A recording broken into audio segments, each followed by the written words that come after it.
Hello everyone, welcome back to the channel. Want to translate a web page into a different language in Google Chrome? Chrome lets you choose from many languages and translate the web page into the language you want. For example, you can translate a web page from French to English. In this tutorial, I'll show you how to translate a web page to another language in Google Chrome on your Samsung Galaxy S26 Ultra. Let's get started. First, open Google Chrome. Open a web page that you want to translate. Next, tap the three-dot menu in the top right corner. Then tap Translate.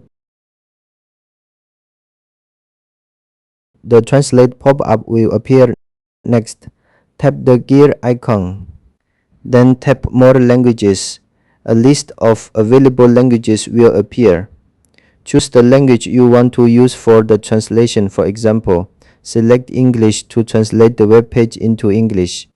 Chrome will translate the web page into the selected language, and that's how to translate a web page to another language in Google Chrome on Samsung Galaxy S26 Ultra. If you found this video helpful, don't forget to like and subscribe for more Google Chrome tutorials.